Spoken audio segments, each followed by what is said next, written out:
Hello everyone, আসসালামু আলাইকুম। কেমন আছেন সবাই? আশা করি সবাই অনেক ভালো আছেন। আজকে আমি আপনাদেরকে দেখাবো এই ফ্লোরাল কেকটা আমি কিভাবে তৈরি করলাম। তো আমি কিন্তু সবসময় কেকগুলোকে রেডি করার পর আমি ক্রাম কোট করে তারপর ফ্রিজে রেখে দিই। তো আমি কিন্তু হার্ট শেপের জন্য আলাদা কোনো মোল্ড ইউজ করি না। আমি রাউন্ড কেকটাকে মানে বেক করার পর ক্রাম কোট করার পর আমি ফ্রিজে রেখে দিই কিছুক্ষণের জন্য, তারপর বের করে কিন্তু আমি হার্ট শেপ করে নিই। রাউন্ড কেকটাকে কীভাবে হার্ট শেপ করতে হয় এটার ভিডিও কিন্তু আমি অনেকবার আপলোড দিয়েছি, তো যার জন্য এখন আর দেখালাম না। তো কেকটাকে কিন্তু আমি হার্ট শেপ করার পর আমি ফ্রিজে রেখে দিছি, আমি কিন্তু ফুল কভার করে নিই। তো এখন আমি গোলাপগুলো তৈরি করে নিব, যেহেতু এখানে একটু গাঢ় কালারের ক্রিম ইউজ করা হয়েছে গোলাপের জন্য, যার জন্য আমি সবগুলো গোলাপ একসাথে তৈরি করে তারপর ফ্রিজের মধ্যে রেখে দিব। তো এতে করে কিন্তু গোলাপটা একটু শক্ত হয়ে যাবে।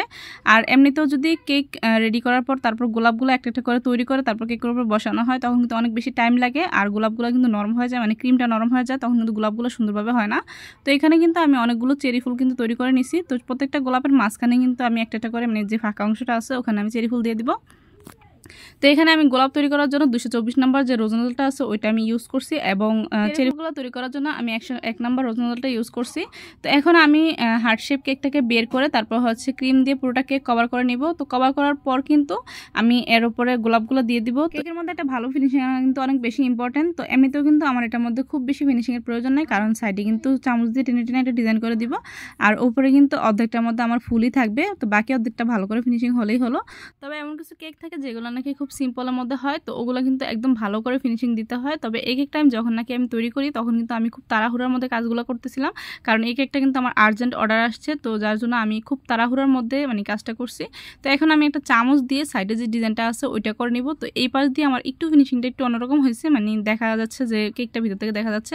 তো এই অংশটার মধ্যে কিন্তু আমি ফুল দিয়ে দিব, মানে ফুল দিয়ে ঢেকে দিব, তো অত বেশি এটা বোঝা যাবে না।